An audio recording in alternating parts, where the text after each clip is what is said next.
Hello everyone, welcome or welcome back. Ado mayam ngasi se mayam na request tawbirakpai matung ina ibani se yen bum chadoine mapum ado chadoine ado mayam adu chadringai gi mamangda sum hojika se Diwali su naksale Diwali maya oibanina candle se ke hagani darkar ne aduna mayam gi damakta sum mangang candle na Instagram page ama laibane makoina hoji candle gi khatang oiba page ne bako ado makoina every ke hagani light du katpagi hada season candle hauraga candle scented candle fawba yawe ado me mangang candle se customize to loina magya ya khu apamba candle thaido aduga design kai ka du su makoida loina magya bane makoi Instagram makoigi Instagram ge account su changaga yingbiyo aduga follow tawbiyo hojik makoigi discount su myam piri bane ado so makoida yawba candle gaido karam candle yawe habdo myam puni yengminase adu kundage wow chille mai sa na se tinta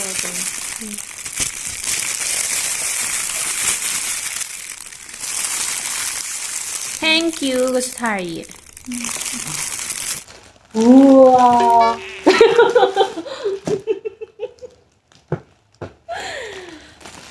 karam candle yawe habdo myam pura yengminase ice cream gi yamne tuzai ko sigi hoga ma pa thamdi fazai mamang gen halo mukoi candle sa haidi design di loi mo phajaraga ne yam affordable o yamna haidi range to akoina leiba kanda ka haiba maman do adu oi kama haidi no kan antuka si je hangdo si na kaya this is ice cream baking yam phajana tawe dum Diwali gi noi gift pibagi candle pinai dana ama hamper kino customize taraga aduga akoina dum sigi candle cha piyo si hapiyo hayaga gift hamper sembado adu si ai this is ice cream oi doine ate yin ke mamang do phajai yamna machu jam cute oi bane blue do sky blue do perfect mane Lagi daga sina cupcake oi doi ba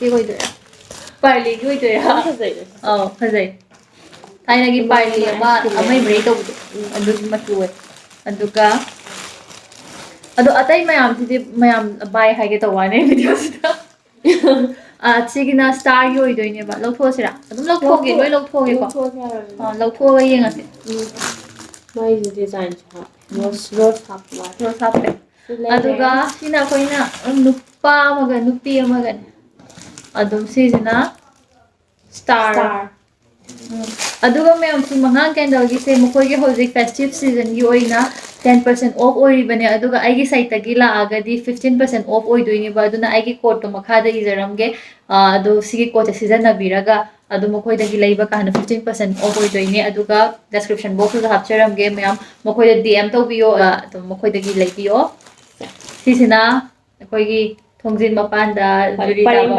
pare adu duk thab du season na bado adu candle do ne sisu machu yam dark oi mai machu ja khoi gi dukan daga phangba du di light oi dra mo khoi sin yam thaba gi type to oi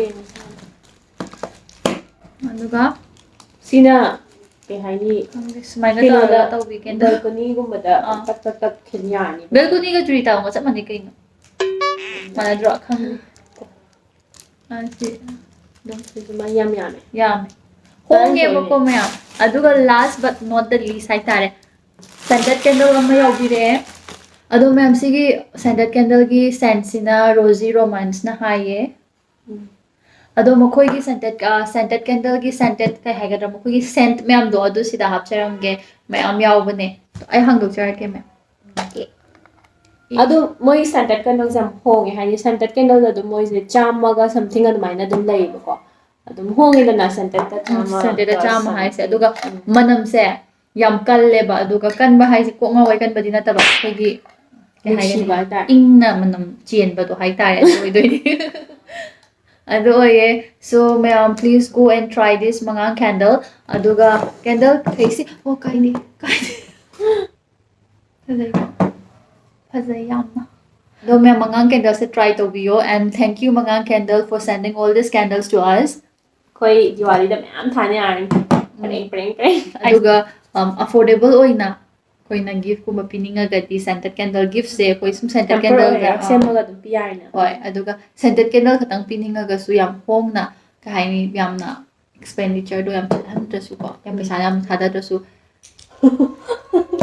angang hoi chagini mo chagini dum chagini mo chagini simbini Kai kai jen ma shimo kam happy.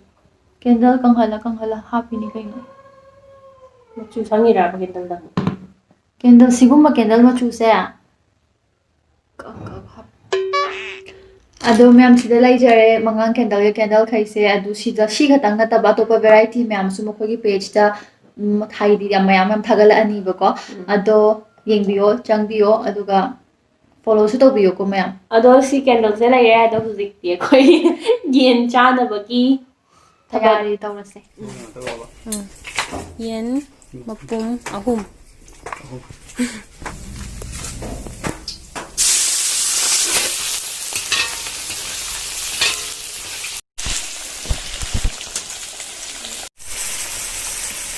Ay ya, hore manung. 싫어. Aw. 제가 거의 이런 거 여우지. 합칠러가 합칠러지 알았네.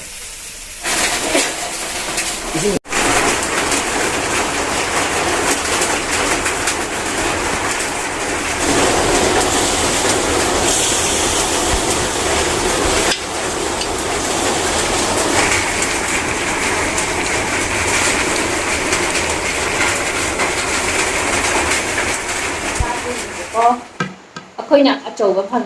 Lottery तौरगा अकोई Inau pa ne khoi da ne ai ne khoi hum lotik tau ba ai na. Phải chou phang ni ma sai hum do. Ni phải chou.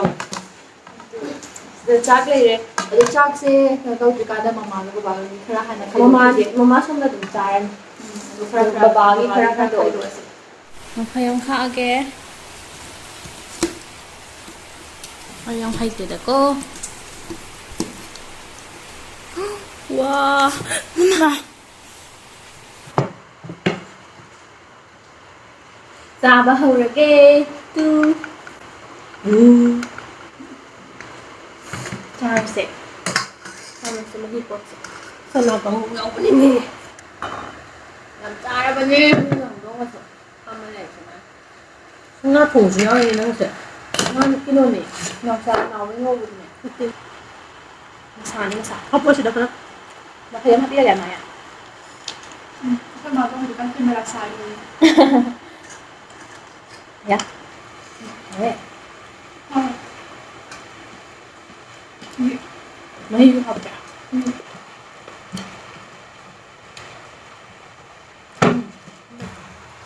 Na. Makan. Makan yang baik. Eh, na to kayo naman magkanayin sini. Sino nung to put stuff to or tabudo. Ama na. Aluminium foil. Iya paga. Iya laga to buda. Iya ni.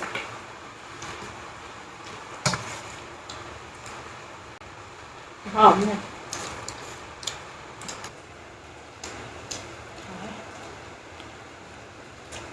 Halal. Oh, okay. Pinja budo.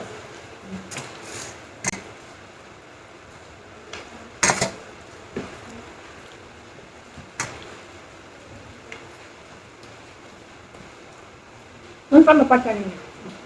Ano ka? Diba? Sila yo ba? Sila sao ba? Kan papat ko niya na. Pero mapakan ni ba? Sa kagila. Nói, nhưng mà cái sạch để họ Ai ko si ulo ka na, Mr. Bean niya. Ano minsan nga haba? manung si han da mana. Berak, baik tu lah.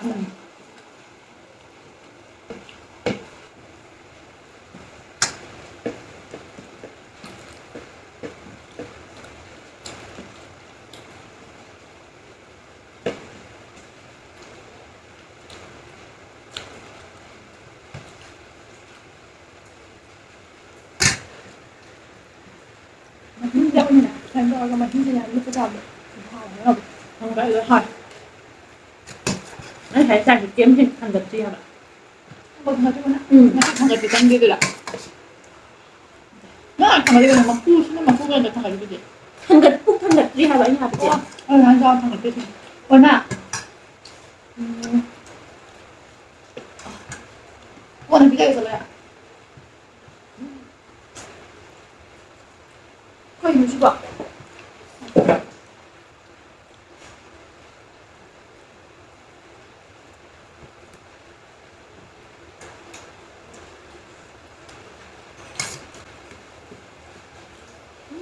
ꯃꯀꯨ ꯌꯥꯝ ꯍꯥꯎꯋꯦ ꯍꯥꯎꯋꯦ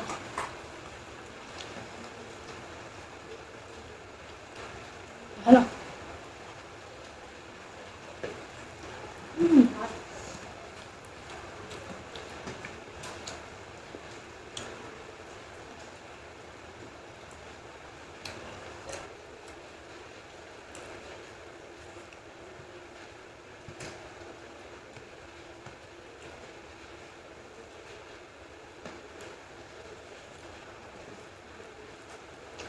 ꯑꯩꯒꯤ ꯂꯥꯁ ꯕꯥꯏꯠ ꯌꯧꯗꯣꯔꯦ ꯆꯥꯛꯁꯦ ꯁꯤ ꯈꯛꯇꯪ ꯉꯥꯏꯔꯦ ꯌꯥꯎꯁꯜꯂꯦ ꯍꯥ ꯅꯪ ꯆꯠꯄꯗ ꯋꯥꯔꯝꯃꯅꯤ ꯏꯕꯦꯝꯃ ꯅꯪ ꯁꯣꯝꯗ ꯑꯃꯨꯛ ꯆꯠ ꯁꯣꯝꯗ ꯑꯃꯨꯛ ꯆꯠ ꯌꯥꯝ ꯋꯥꯔꯝꯃꯅꯤ ꯑꯩꯅ ꯉꯁꯥꯏꯅ ꯃꯇꯨꯡꯗ ꯂꯧꯍꯜꯂꯒ ꯆꯥꯏꯁꯤꯅ ꯁꯨꯃꯥꯏꯅ ꯇꯧꯔ ꯆꯥꯔꯒ ꯃꯍꯤꯁꯤꯗ ꯑꯣꯠꯂ ꯆꯥꯕ ꯍꯥꯎꯋꯦ ꯍꯥꯏꯕ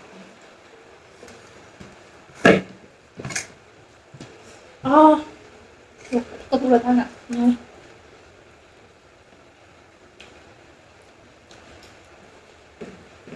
ꯅꯪꯕꯨ ꯅꯍꯥꯟꯃꯨꯛ ꯑꯩꯈꯣꯏ ꯎꯗꯕꯤꯗ ꯃꯐꯩ ꯑꯍꯨꯝ ꯈꯛꯇ ꯆꯥꯛ ꯊꯣꯛꯄꯗꯥꯏꯅꯦ ꯍꯥꯎꯅ ꯆꯥꯔꯝꯗꯥꯏ ꯃꯥꯅ ꯑꯍꯨꯝꯃꯛ ꯑꯆꯧꯕ ꯑꯍꯨꯝꯁꯤꯀꯣ ꯈꯨꯗꯛꯇ ꯆꯥꯈꯤꯕ ꯋꯥꯅꯤ ꯎꯍꯧꯗ꯭ꯔꯦ ꯃꯤꯅꯤꯠ ꯃꯉꯥ ꯐꯥꯔꯝꯃꯣꯏ ꯍꯥꯏꯕ ꯍꯧꯖꯤꯛꯁꯤ ꯃꯉꯣꯟꯗ ꯁꯤ ꯄꯤꯖꯕꯗ ꯃꯥꯒꯤ ꯑꯅꯤ ꯑꯍꯨꯝꯂꯛ ꯆꯥꯗꯣꯏꯕ ꯍꯥꯎꯋꯦꯅꯦ ꯑꯁꯤꯅ ꯂꯥꯁ ꯑꯣꯏꯔꯅꯤ ꯂꯥꯁ ꯕꯥꯏꯠ ꯅꯠꯇꯦ ꯃꯀꯨ ꯂꯧꯊꯕ ꯂꯥꯁ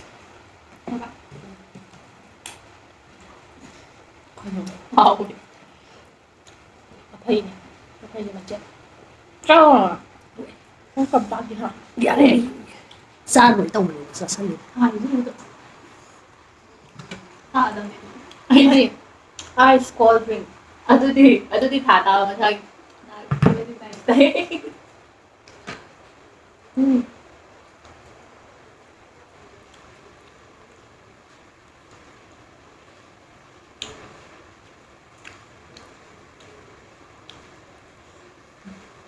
ꯌꯦꯡꯁꯤꯔꯥ ꯂꯣꯏꯁꯟꯗꯣꯔꯦ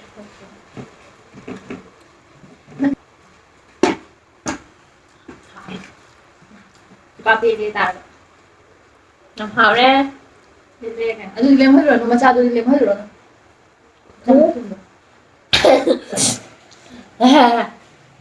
ꯑꯌꯣ ꯍꯜꯂꯁꯦ ꯍꯥꯏꯌꯣ ꯅꯪꯒꯤ ꯅꯨꯃꯤꯠꯇꯣ ꯑꯗꯨꯝ ꯆꯥꯅꯤꯡꯉꯤ ꯌꯦꯡꯕꯗ ꯑꯩꯁꯦ ꯈꯔꯗꯤ ꯆꯥꯔꯔꯣꯏꯒꯦ ꯈꯜꯂꯤ ꯍꯥꯏꯗꯤ ꯌꯥꯝ ꯆꯥꯕꯁꯨ ꯇꯜꯂꯦ ꯅꯨꯡꯗꯥꯡ ꯑꯗꯣ ꯂꯣꯏꯁꯤꯜꯂꯁꯦ ꯑꯗꯣ ꯍꯥꯏꯔꯛꯇ ꯑꯗꯣ ꯉꯁꯤꯒꯤꯗꯤ ꯁꯤꯗ ꯂꯣꯏꯁꯤꯟꯖꯔꯒꯦ ꯃꯌꯥꯝ Bye bye. Love you all.